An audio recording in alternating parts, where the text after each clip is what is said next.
দর্শক, সরকারি চাকরির আবেদনের বয়সসীমা ৩৫ করার দাবিতে আন্দোলনরতদের ৭ সদস্যের প্রতিনিধি দলের সাথে সচিবালয়ে বৈঠক করছে এই সংক্রান্ত কমিটি। সেখানে আছেন সহকর্মী নূরনবী সরকার। সরাসরি যাচ্ছি তার কাছে। নূরনবী, বৈঠকের ব্যাপারে একটু বিস্তারিত জানতে চাই, কি কি তথ্য আছে আপনার কাছে?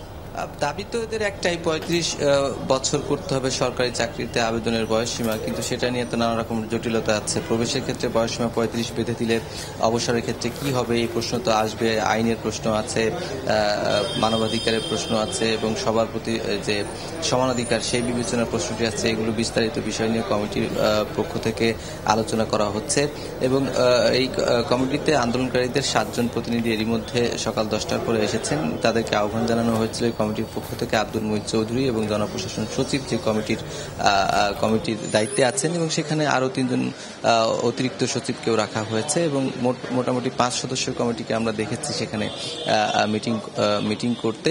এবং এই বিষয়গুলো নিয়েই আসলে তারা কেন দাবিটা করছেন, যৌক্তিকতা কোথায় বা আইন কানুন কি বলছে। সরকার যেহেতু একটা কমিটি গঠন করেছে এবং 7 কার্যদিবসের মধ্যে রিপোর্ট দিবে, এবং আন্দোলনকারীদের পক্ষ থেকে বক্তব্যের আগে সরকারের তরফ থেকে দাবিগুলো শোনা হয়েছে। আজকে বিস্তারিত করে দাবিগুলো শোনা হচ্ছে, আইন কানুনগুলো খতিয়ে দেখা হবে এবং আজকের মধ্যে যে সিদ্ধান্ত আসবে সেরকম কিন্তু না, কারণ এই কমিটি যেটি গঠন করা হয়েছে গত পরশুদিন, সেই কমিটি কিন্তু 7 কার্যদিবসের মধ্যে রিপোর্ট দিবে, এরকম কথাই কিন্তু জনপ্রশাসন সচিব বা এই কমিটির সদস্য সচিব বলেছিলেন।